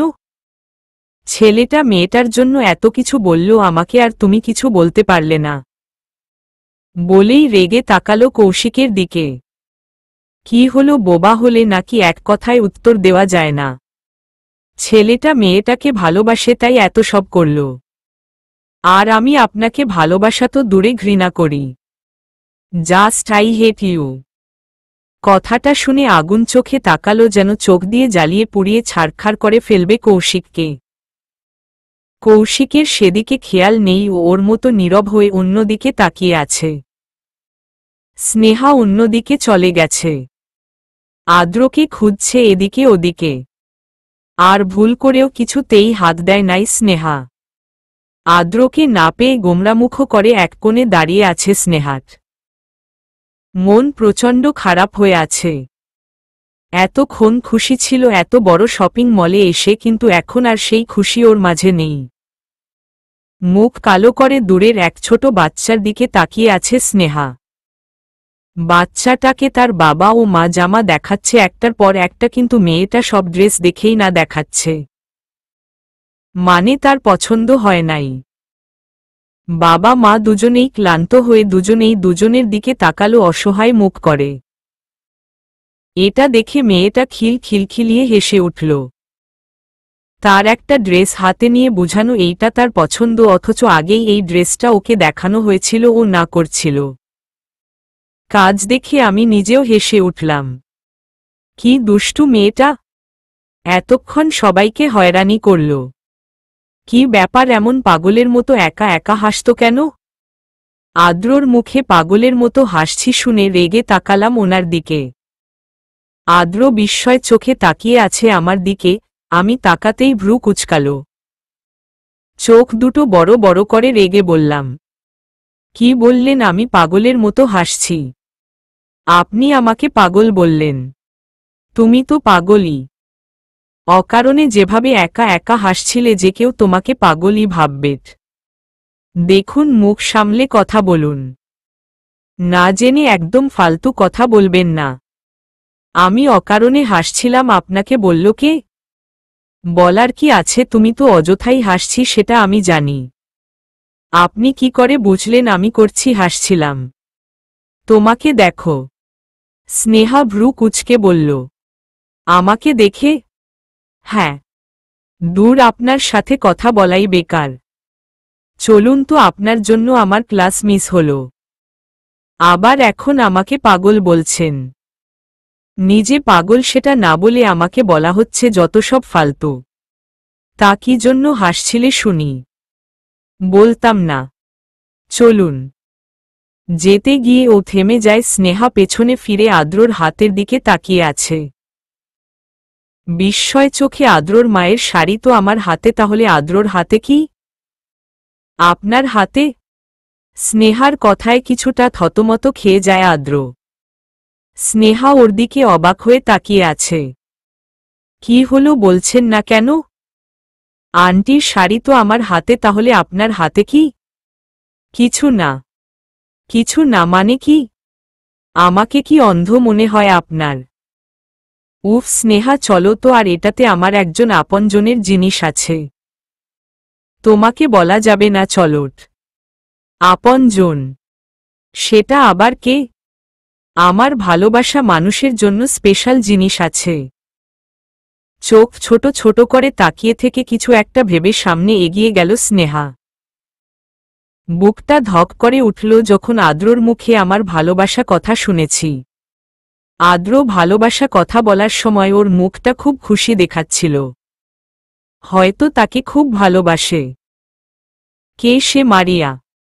দূর, তাকে নিয়ে আমি ভাবছি কেন? সারা রাস্তা স্নেহা আর আদ্রর সাথে ঝগড়া করল না, আদ্র খোঁচা দিল ও স্নেহা নীরবই থেকেছে। রাত 9টা বাজে। স্নেহা গ্রিলে হাত দিয়ে কুয়াশায় ডাকা রাস্তা দিকে তাকিয়ে আছে। কেন যেন মনটা বিষণ্ণ হয়ে আছে, কি কারণ তা জানা নেই। কিন্তু মনটা আজ খুব খারাপ হয়ে আছে, ভেতরটা চাপা কষ্ট হচ্ছে। কিসের জন্য বুঝতে পারছে না। আদ্রর মুখে ভালোবাসা মানুষের কথা শোনার পর থেকেই এমন লাগছে। অভিমান হচ্ছে, কেন হচ্ছে, কার উপর হচ্ছে? আদ্রর উপর। কিন্তু কেন ওকে আমার? আর আমি তো আগে থেকেই জানতাম জনির গার্লফ্রেন্ড আছে, এটাই স্বাভাবিক। কিন্তু এটা শুনে আমার কি খারাপ লাগছে। আমি কি কি সব ভাবছি, ওনাকে আমি সহ্য করতে পারি না। অসভ্য একটা ছেলে হব সময় আমাকে ডিস্টার্ব করে, আমাকে জ্বালিয়ে নিজের আনন্দ পায়। নিজে নিজে আদ্রকে হাজারটা গালি দিল। ছাদের দাঁড়িয়ে আছে স্নেহা। এটা কিন্তু বাসায় ছাদ না, এটা ভার্সিটির ছাদ। একটু আগে এখানে এসেছে স্নেহা। আজ কেন জানি আসতে ইচ্ছে হলো, এতদিন একবার ও আসা হয় নাই, তাই ইচ্ছেটাকে দমাতে পারেনি। চলে এসেছে ছাদ ফাঁকাই, তাই আরও বেশি ভালো লাগছে স্নেহার। অন্তরা আসে নাই, কয়দিন আসবেও না, নানুবাড়ি গেছে যে। ছাদের কিনারে দাঁড়িয়ে নিচে তাকিয়ে মাঠের সবাইকে স্কান করছে। হঠাৎ আদ্রর দিকে চোখ পড়ল, বাইকের উপর বসে এদিকেই তাকিয়ে আছে। স্নেহা আদ্রর দিকে তাকালো, আদ্রর একদৃষ্টিতে তাকিয়ে আছে ওর দিকে। এভাবে তাকিয়ে থাকাতে দেখে স্নেহার ভ্রু কুঁচকে উঠল। এভাবে তাকিয়ে আছে কেন? আমার উপর নজর রাখছে নাকি? চোখ সরিয়ে অন্যদিকে তাকিয়ে রিল। আবার আদ্রর দিকে চোখ তুলে তাকালো, এখন একইভাবে তাকিয়ে আছে। দূর, এখানে থাকবই, এভাবে তাকিয়ে আছে কেন? জানতে হবে আমার উপর নজর রাখছে কেন? রাগে গজগজ করতে করতে স্নেহা নিচে নেমে এলো। দোতলায় এসে থামি ক্লাসরুমে ঢোকার আগে আর একবার আদ্রর দিকে তাকায় নিচু হয়ে। এখন আদ্র ওর ফ্রেন্ডদের সাথে হাসাহাসি করছে। কি হাসি! খাটাস একটা কেমনভাবে তাকিয়েছিল যেন চোখ দিয়েই ভস্ম করবে। সব সময় আমার পিছনে লাগা। লুকিয়ে দেখছিলাম। আদ্রর দিকে তাকিয়ে ভাবছিলাম, হঠাৎ আদ্রর দোতলায় তাকায় আর আমার সাথে চোখাচোখি হয়ে যায়। ওফ, কি লজ্জাটাই না পেলাম। মনে হচ্ছে চুরি করতে গিয়ে ধরা খেয়েছি। আদ্র স্নেহার দিকে তাকিয়ে ঠোঁট কামড়ে হেসে ইশারায় জিজ্ঞেস করে, কি? এটা দেখেই স্নেহা মাথা উঁচু করে দাঁড়িয়ে যায়। তারপর দ্রুত পায়ে হেঁটে ক্লাসে ঢুকে যায়। আদ্র কি ভাবছে আমি ওর দিকে তাকিয়েছিলাম, তাও লুকিয়ে? তুমি আমার দিকে ওইভাবে লুকিয়ে লুকিয়ে তাকিয়েছিলে কেন? দুষ্টু হাসি মুখে এনে কথাটা বলল আদ্র। স্নেহা কটমট চোখ করে তাকিয়ে বলল, কি বলতে চান আপনি? আমি লুকিয়ে কোথায়, আর আপনার দিকে কে তাকিয়েছিল? আমি একদম না, আমি তো ওই যে ওইদিকে তাকিয়েছিলাম। আদ্র পাশে দাঁড়িয়ে সেদিকে তাকালো। আদ্রর অপর দিকে দেখিয়ে বলেছে স্নেহা। আদ্র অবাক মুখ করে বলল, ও মাই গড, বলো কি তুমি ওইদিকে তাকিয়েছিলে? রিয়েলি? চোখ বড় বড় করে তাকিয়ে আছে আদ্র স্নেহার দিকে আর বলছে। স্নেহা হা করে তাকিয়ে আছে আদ্রর দিকে। আদ্র এমন বড় বড় চোখ করে তাকিয়ে অবাক ভঙ্গিতে কথা বলার কারণ বুঝতে পারছে না। মানে, তোমার চোখ টেরা? দেখি এদিকে তাকাও তো। রিয়েলি? এত দিন ধরে তোমাকে দেখছি, কখনো টেরা মনে হয়নি। বিস্ময় হতভম্ব হয়ে তাকিয়ে আছে আদ্রর দিকে। আদ্র ওকে টেরা চোখা বলছে। রাগে ওর আদ্রর চুল টেনে ছিলে ফেলতে ইচ্ছে হচ্ছে। এই যে এমন করে তাকিয়ে আছো কেন? মনে হচ্ছে চোখ দিয়ে জ্বালিয়ে দেবে আমাকে। পারলে সেইটাও করতাম, আপনাকে আমার মেরে ফেলতে ইচ্ছে হচ্ছে। আপনি আমাকে টেরা বললেন? ছি! তুমি না বললে। আমি কখন বললাম? একদম ফাজলামি করবেন না। দেখুন ভালো করে, আমি কোনো দিক দিয়ে আমার চোখ টেরা মনে হচ্ছে না, কিন্তু তুমি যদি তখন আমার দিকে তাকিয়ে না থাক বুঝবো টেরা, কারণ তখন তোমার চোখ আমার দিকে ছিল। ছিলাম তো কি হয়েছে? আমি ছাদে থাকতে ও তো আপনি আমার দিকে তাকিয়েছিলেন। তখন কেন তাকিয়েছিলেন বলেন? আমি তাকিয়েছিলাম, তুমি জানলে কি করে? তার মানে তুমি আমার দিকে ছিলে? কথাটা শুনে স্নেহা আমতা আমতা করতে থাকে। আমি তাকাইনি, আমি তো দেখছিলাম আপনি তাকাচ্ছেন নাকি আমার দিকে। ওহ ভালো, আমি কোনো দিকে তাকাই সেদিকে ও লক্ষ্য রাখো। স্নেহা বলল, না। আদ্র চলে গেল। স্নেহা নিজে ও টিউশনি তবে চলে গেল। 2 দিন পর অন্তরা আর আমি লাইব্রেরিতে বসে আছি। দুজনে এক্সাম নিয়ে টেনশনে আছি। আজই জানিয়েছে এ মাসের এক্সাম শুরু হবে। আমার থেকে অন্তরা বেশি চিন্তিত। শোনার পর থেকে গোমরা মুখে বসে আছে। স্নেহারে আমার কি হবে? কিছু তো পারি না। চুপচাপ বাসায় গিয়ে প্রেম বাদ দিয়ে পড়া শুরু কর। আমিও তো তেমন কিছু পারি না। চুপ কর, আসলে তো বই নিয়েই বসে থাকিস, তোর এক্সায় ভালো হবে জানি। আর আমি তো সব বাদ দিয়ে প্রেম শুরু করেছি। সেটা তো তোমার ইচ্ছেতেই। হ্যাঁ, হৃদয় খুব ভালো রে। আমাকে অনেক ভালোবাসে। এত তাড়াতাড়ি কাউকে বিশ্বাস করা কি ঠিক? না, কিন্তু ওকে করা যায়, ও আমাকে অনেক ভালোবাসে। আমি ছাড়া কিছুই বুঝে না। পাগল একটা। আচ্ছা এসব বাদ পড়তে দে। স্নেহা পড়তে লাগলো আর ভাবছে অন্তরা হৃদয়ের জন্য পাগল হয়ে গেছে। জিতে এখন নাম উঠাতেই একা একাই হাসছে। এর নাকি পরীক্ষা নিয়ে চিন্তাকে বলবে। ফোন টিপছে, তার মানে কল করবে এখন। ওর জন্য পাগল কিনা জানি না, ও মেয়ে তার জন্য একদম পাগল হয়ে গেছে সেটা স্পষ্ট। রাকে কোলে নিয়ে দাঁড়িয়ে আছি গেটের সামনে। আজকে আমি রুনা আপু রানী রাকে নিয়ে পার্কে যাব। আমার যাওয়ার একটুও ইচ্ছে ছিল না, আপুই জোর করে নিয়ে এলো। ছাড়লই না। বাসায় কাছেই একা পার্ক আছে, সেখানটাই যাচ্ছি। আজ তো শুক্রবার, কলেজ টিউশনি অফ। একটু পর অটো চলে এলো, সবাই উঠে বসলাম। আপু রাকে নিতে চাইল, দিলাম না। বাচ্চা আমার বরাবরই পছন্দ, সবসময় কোলে রাখতে মন চায়। রাকে কাছে পেলেই কোলে রাখাটা মিস করি না। রায়ান গলা জড়িয়ে ধরে থাকে, সুন্দর করে মিষ্টি আন্টি বলে গালে চুমু খায়। ওকে আমার এত ভালো লাগে বলে বুঝাতে পারবো না। আমাকে ভাড়া দিতে দিল না, আপুই দিল। পার্কে এসেই রানী রায়া সে কি খুশি, লাফিয়ে লাফিয়ে ছুটাছুটি করছে। দুজনে যে খুব খুশি, ওদের লাফালাফি দেখেই বোঝা যাচ্ছে। আমারও ভালো লাগছে, আগে কখনো পার্ক নামক জায়গায় আসা হয় নাই। নাম শুনি নাই এমন না, তা শুনেছি কিন্তু যাই নাই। অসম্ভব সুন্দর ফুলের বাগানে চলে এসেছি। আর একটু এগিয়ে বিল পেয়ে গেলাম, অনেক মানুষ আছে, আপুদের রেখেই চলে এসেছি, সে খেয়াল নাই। হঠাৎ একটু ঝোপের দিকে চলে এলাম ঘুরতে ঘুরতে। তারপর একটা আপত্তিকর জিনিস দেখতে পেলাম। সঙ্গে সঙ্গে আমার চোখ দুটো বড় হয়ে গেল। সঙ্গে সঙ্গে চোখ হাত দিয়ে চিৎকার করে উঠলাম, আসলে করতে চাই নাই, হয়ে গেছে। চিৎকার করে নিজেই বোকা বনে গেলাম। তাড়াতাড়ি চোখ খুলে সামনে তাকিয়ে দেখি ছেলে মেয়ে দুজনে হাওয়া, আর একটু দূরে চোখ দিয়ে দেখি দুজনে দৌড়ে পালাচ্ছে। ছি কি দেখলাম, ছি ছি ছি। ছেলে মেয়েটাকে ইচ্ছামতো বকতে লাগলাম বিড়বিড় করে। এরা এসব করতে এখানে আসে? এবার সব কোনো অঝোপের আড়ালে আমার চোখ গেল, আমরও কত কাপেল আছে যারা আরও বেশি কিছু করছে। লজ্জায় ঘৃণায় মুডটাই নষ্ট হয়ে গেল আমার।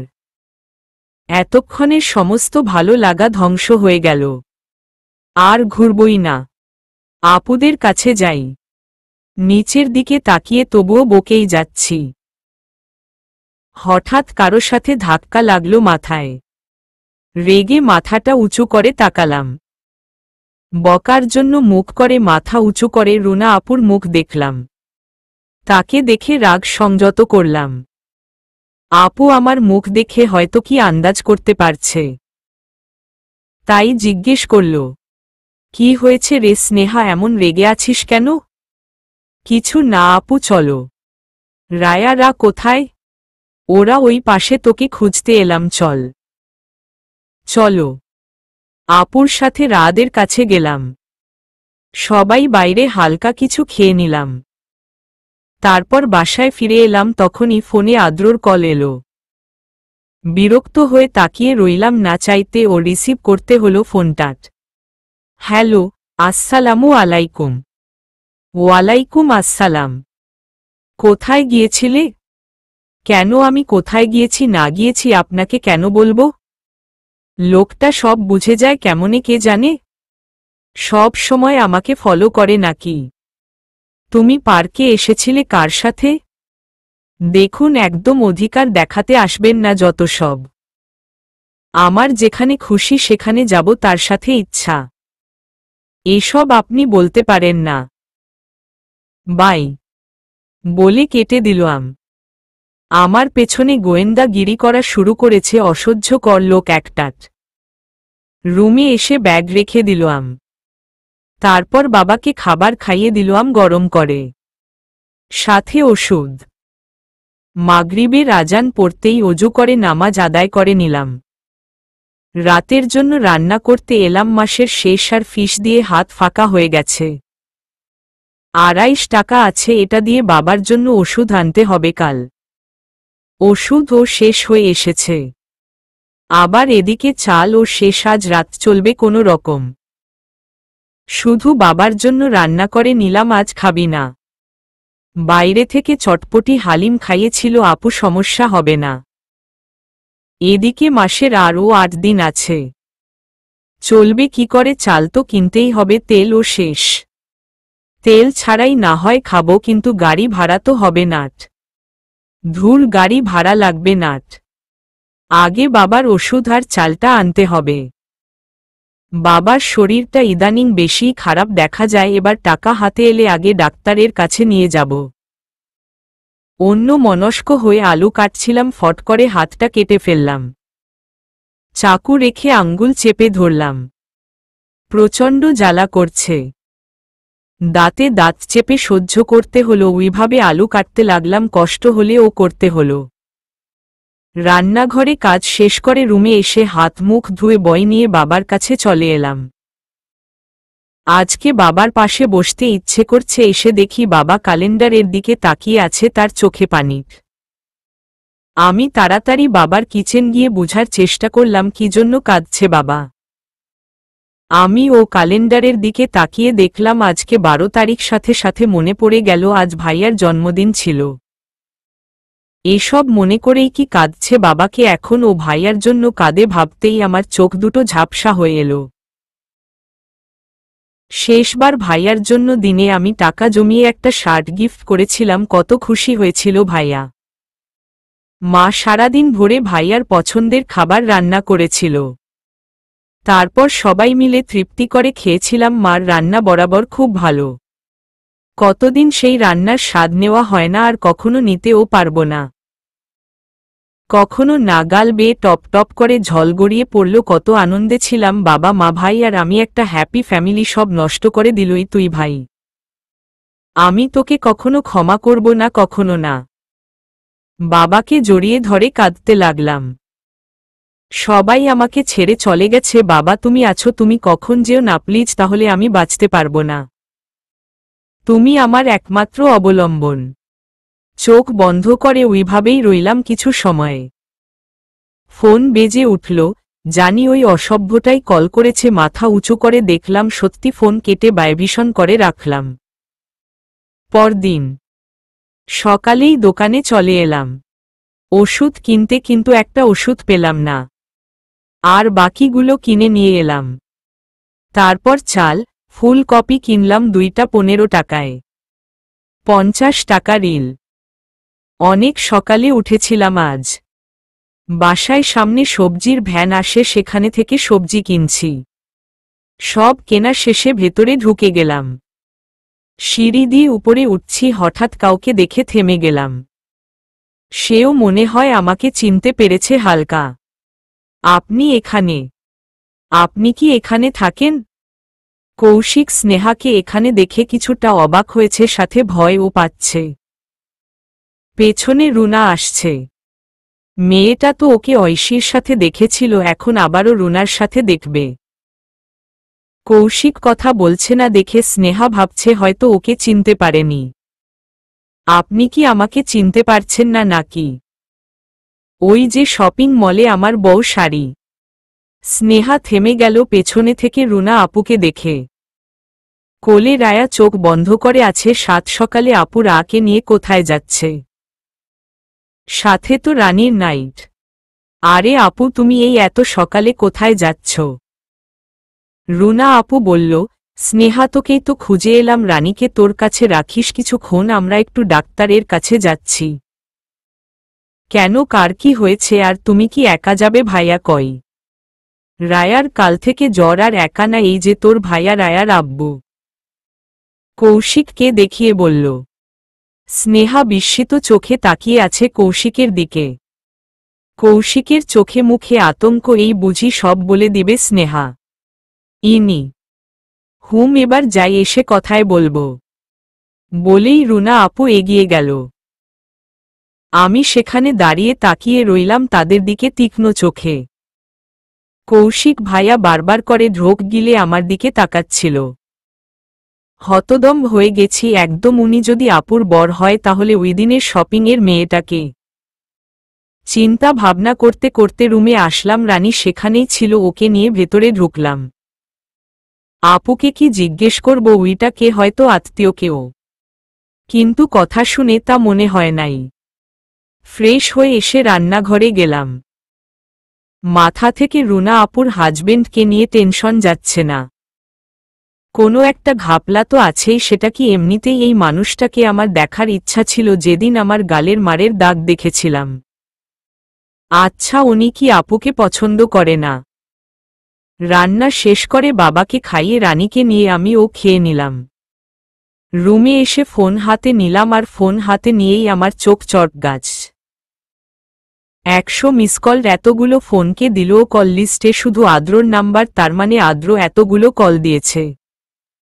মাই গড, এত কল কেউ দেয়? সাইলেন্ট ছিল বলে বুঝতে পারি নাই। সাথে সাথে আবার কল এলো, রিসিভ করলাম।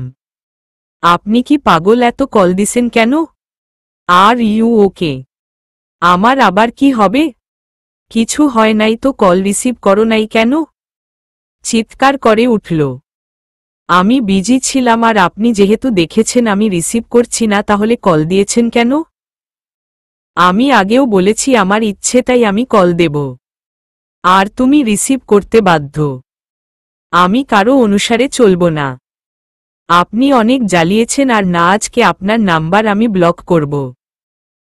তা খুশি করেন, বলেই ফোন কেটে দিলাম। এমনিতেই রুনা আপুর চিন্তায় আছি, তার উপর এসব পাগল হয়ে যাব আমি। একটু পরে কলিং বেল বেজে উঠল। উঠে গিয়ে দরজা খুলে শক খেলাম, সামনে দাঁড়িয়ে আছে কৌশিক ভাইয়াত। আপনি? তোমার সাথে কিছু জরুরি কথা আছে, একটু ভেতরে আসা যাবে? জরুরি কথা কি ভেবে ভ্রু কুচকালাম। তার দরজা থেকে সরে আসলাম আর বললাম, আসেন। ভেতরে এসে বলে উঠল, ওই দিন আমাকে একটা মেয়ের সাথে দেখেছিলে, ওইটা প্লিজ রুনাকে বলো না। তার কথা শুনে বিস্মিত হয়ে আছি, এমনটা হবে ভেবেছিলাম, তার মানে সত্যি মেয়েটার সাথে তার সম্পর্ক আছে। সাথে ঘৃণা ভরা দৃষ্টিতে তাকিয়ে রইলাম। আপুর মতো এত ভালো মানুষকে উনি ঠকাচ্ছেন, ছি, সেটা থাকতে আবার আমার কাছে এসেছে।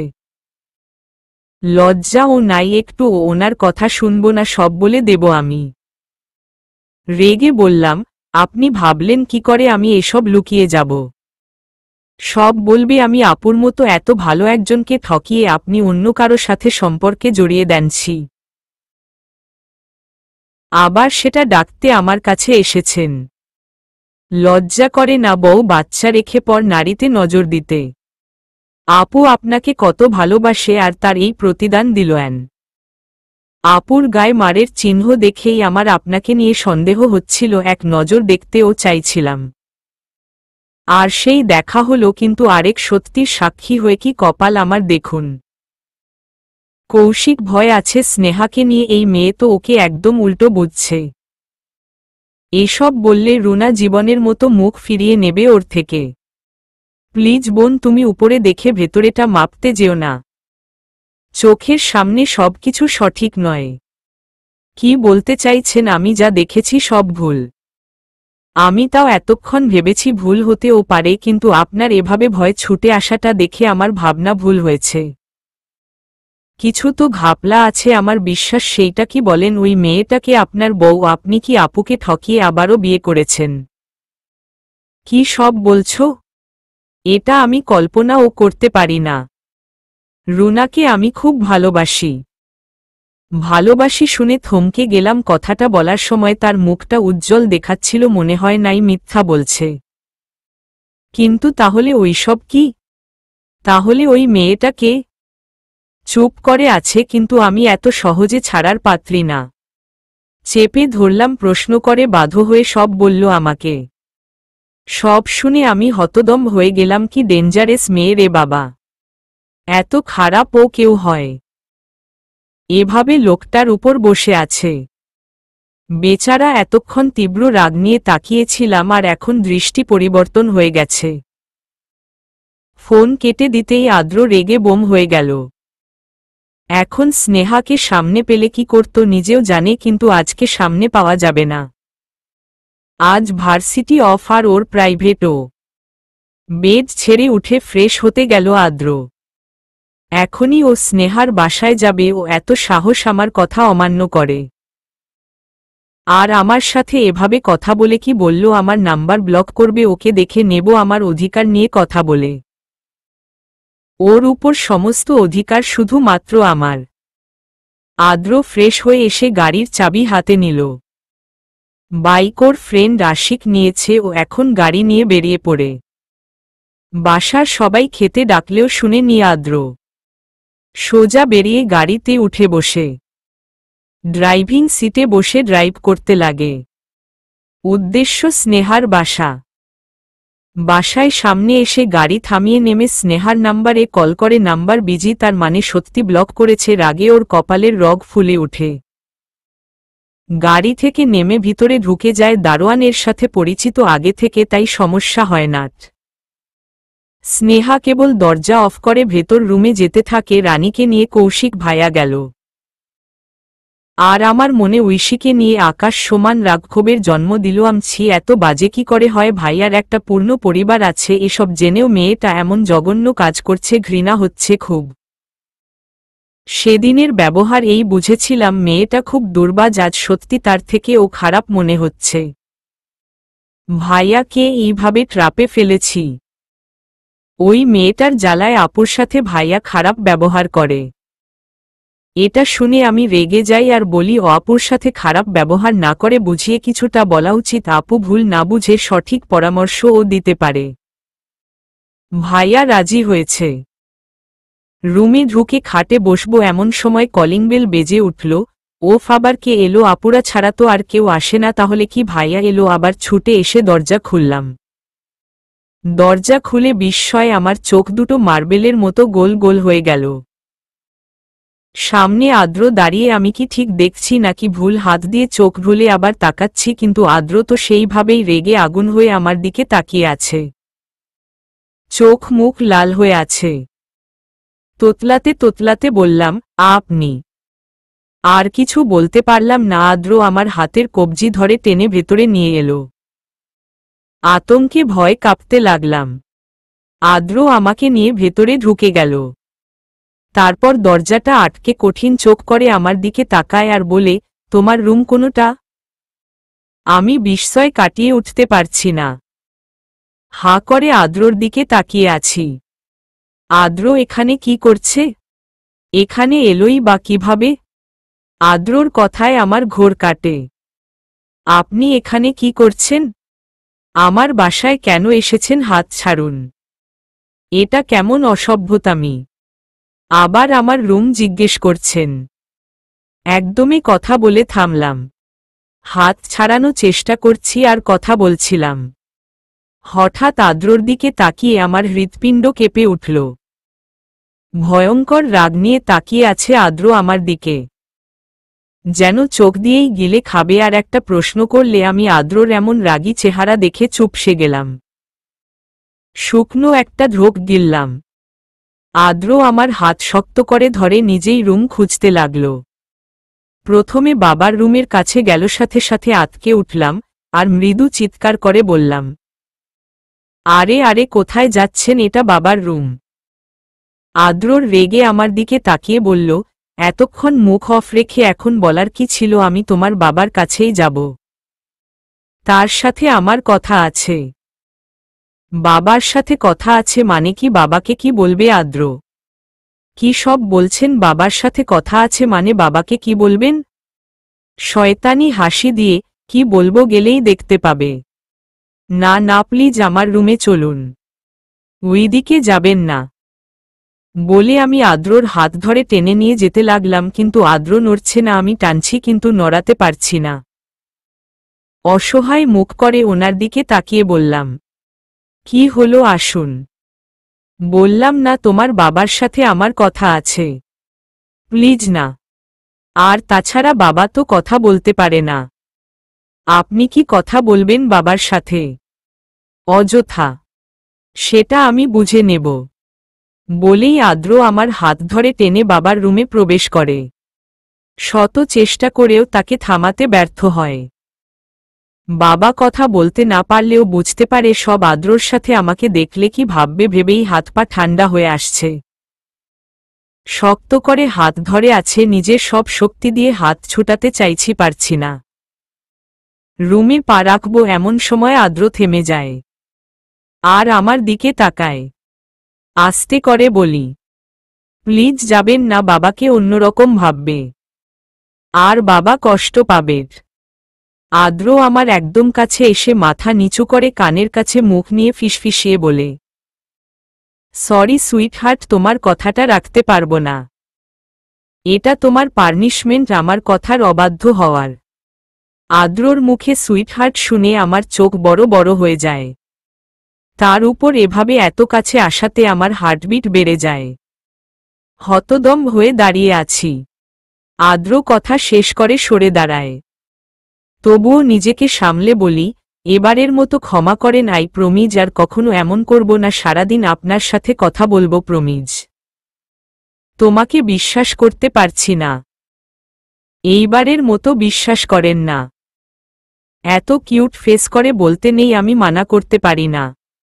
যাও, এবার মাফ করলাম, কিন্তু তার জন্য জানি জানি শর্ত দিবেন তো আমি সব শর্ত রাজি। বাব্বা, ওকে চলো তোমার রুমে যাই। তারপর বলি, আমি খুব টায়ার্ড তোমাকে। আমি তাড়াতাড়ি আমার রুমে এলাম। আদ্র ও পেছনে এলো। বড় একটা নিঃশ্বাস ফেলে দাঁড়ালাম। রুমে এসে কি ডেঞ্জারাস ব্যাপার। আদ্র রুমে এসেই চিত হয়ে শুয়ে পড়ল বিছানায়। আমি হা করে তাকিয়ে আছি বিছানায় শুয়ে থাকা আদ্রর দিকে। এ কি, আপনি শুয়ে পড়লেন কেন? চরম অবাক হয়ে বললাম, দেখ, ডোন্ট ডিস্টার্ব মি, ওকে? আমার খুব ঘুম পাচ্ছে। তোমার জন্য সারারাত ঘুমাতে পারি নাই। এখন ঘুমাবো, আর তোমার শর্ত হলো আমার জন্য খাবার তৈরি করা। ঘুম থেকে উঠে আমি ব্রেকফাস্ট করব। তৈরি থাকে যেন। খুব নাইট। কিছু বলতে গেলে বাবার রুমে যাবে বলে হুমকি দেয়। আমি ভয়ে চুপ করে যাই। আদ্র চোখ বন্ধ করে আছে আর আমি অসহায় মুখ করে তাকিয়ে আছে তার দিকে। এখানে দাঁড়িয়ে থেকে কি হবে? আর একে কিছু বললে আবার বাবার কাছে যাবে। থাক, ঘুমাক। আমি বেরিয়ে এলাম রুমে থেকে। বাইরে এসে ভাবতে লাগলাম কি খেতে দেওয়া যায়। বলেছে যেহেতু না খেয়ে যাবে না। ভাত তো শেষ, রানীকে নিয়ে খেয়েছি। এই যন্ত্রণার থেকে কিভাবে যে রক্ষা পাবো আল্লাহ জানে। এতদিন ফোনে সীমাবদ্ধ ছিল, আজ বাসায় চলে এসেছে। আবার খাবারও চাইছি। রাগে দুঃখে হাত পা ছড়িয়ে কাঁদতে ইচ্ছে করছে। এখন আবার রাঁধতে হবে লাক সাহেবের জন্য। অসহ্য। ভাজিও নাই। আবার রান্না করতে হবে। 9টা বাজে রান্না বসাতে হবে। আবার রান্নাঘরে ঢুকলাম। কি রাঁধব? কপি ছাড়া তো কিছুই নাই। আর 2টা আলো আছে, তার উপর তেলও নাই। কপি ভাজতে পারতাম, কিন্তু তেল ছাড়া কিভাবে ভাজব? এইগুলো কি ওনার মুখে রুশবে না? রুশলে নাইট। আমি কি ওনাকে দাওয়াত করেছি নাকি? করিনি তো, যা আছে তাই দেব। কিন্তু তেল আনতে হবে। 50 টাকা আছে এখানে থেকে। ওষুধ 30 টাকা এনে আর টাকায় তেল নিয়ে আসি। বাসা থেকে বেরিয়ে 20 টাকার তেল নিয়ে এলাম। ভেতরে ঢুকে দরজা আটকে এসে দেখি আদ্র জেগে গেছে। আমাকে দেখেই সামনে এসে দাঁড়ালো। ভ্রু কুচকে, কোথায় গিয়েছিলে? সেটা না জানলেও চলবে। আপনার খাবার দরকার, সেটা পেলেই হলো। কোথায় গিয়েছিলাম জেনে কি করবেন? আর আপনি না ঘুমালেন এত তাড়াতাড়ি? ঘুম শেষ না। তুমি আবার রান্না করছো কিনা দেখতে জেগে গেলাম। তোমার তো কথার দাম নাই। আমার কথার দাও আছে ওকে। তাই তাহলে কথা দিয়ে ও রাখলে না কেন? কিছু বললাম না। আদ্রকে পাশ কাটিয়ে চলে গেলাম রান্নাঘরে। আদ্র পেছনে এসে আবারও জিজ্ঞেস করল, বললে না আপনার খাবারের ব্যবস্থা করার জিনিস আনতে? বলেই তেলের বোতল দেখালো। আদ্র আর কিছু বলল না। সরে দরজার কাছে চলে এলো। দরজার কাছে দাঁড়িয়ে আমার রান্না দেখতে লাগল। হঠাৎ পেছনে তাকিয়ে দেখি আদ্র একদৃষ্টিতে আমার দিকে তাকিয়ে আছে। এভাবে তাকিয়ে থাকতে দেখে অস্বস্তি লাগছে আমার। আপনি এখনও দাঁড়িয়ে আছেন কেন? রুমে যান, রান্না শেষ হলে থাকবনি। নো, আমি এখানেই থাকব তোমার সাথে। আদ্রর এমন কথা শুনে আমি চমকে উঠলাম। কি বললেন? আদ্র কি বলছে বুঝতে পেরে থতমত খেয়ে যায়। কিছু না, কিন্তু আমি তো স্পষ্ট। কথা বাদ দিয়ে রান্না শেষ করো, আমার খিদে পেয়েছে। আর আমি এখানে থেকেই তোমার রান্না করা দেখব। তোমাকে আমি বিশ্বাস করি না, হতে পারে রেগে খাবার বাজে করে রান্না করলে আমাকে কষ্ট দিতে। কটমট চোখে তাকালাম আদ্রর দিকে। আদ্রর সেদিকে খেয়াল নেই, সে তো তার প্রিয়সীকে দেখতে ব্যস্ত। রেগে মনে মনে হাজারটা গালি দিলাম, তারপর কাছে মন দিলাম। আদ্র দাঁড়িয়ে মনোযোগ দিয়ে স্নেহার কাজ দেখছে মুগ্ধ হয়ে। রুমে এসে ফ্রেশ হয়ে বিছানায় বসতেই আমি খাবার নিয়ে এলাম। আলু ভর্তা, ফুলকপি ভাজি করেছি। আদ্রর সামনে দিতেই একবার আমার দিকে তাকিয়ে খেতে লাগল। খাবার খাচ্ছে আর একটু পরপর আমার দিকে তাকাচ্ছে। খাচ্ছে কিন্তু তার থেকে বেশি পানি খাচ্ছে। ভ্রু কুঁচকে তার খাওয়া দেখছি। আমি পাশে দাঁড়িয়ে আছি, হঠাৎ খেয়াল হলো আদ্রর চোখ মুখ লাল টকটকে হয়ে গেছে। আপনাকে এমন দেখাচ্ছে কেন? পুরো মুখ লাল হয়ে গেছে। আপনি ঠিক আছেন তো? কথা বলল না, আবার পানি চাইল। হাত বাড়িয়ে গ্লাস বাড়িয়ে দিল, জগ থেকে পানি গ্লাসে রাখলাম। পানি খেয়ে নিল। আদ্র আবার খেতে লাগলো। আচ্ছা, আদ্র জাল খেতে পারে তো আমিও খুব একটা জাল খেতে পারি না। কিন্তু আজকে রান্নার সময় আদ্রর ওইভাবে নজর রাখাতে মরিচের গুঁড়া বেশি পড়ে গেছিল। কিন্তু অতটা ওটাও না। আদ্র জাল খেতে পারে হয়তো, তাই আর চিন্তা করিনি। কিন্তু এখন তো দেখছি ইনি আমার সমান জাল ও খেতে পারে না। আপনার কি জাল লাগছে বেশি?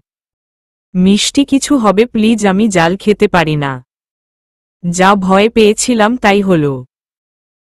আগে বলবেন না। আর এত জাল লেগেছে তাও কেন খেলেন? বাসায় তো মিষ্টি জাতীয় কিছুই নাই। এখন কি হবে? রুনা আপুর থেকে নিয়ে আসি ভেবেই ছুট লাগালাম। তাড়াতাড়ি আপুর বাসায় গিয়ে কলিং বেল চাপলাম। রানী দরজা খুলে দিল। ওর কাছে চাইলাম, তাড়াতাড়ি করে এনে দিতে বললাম।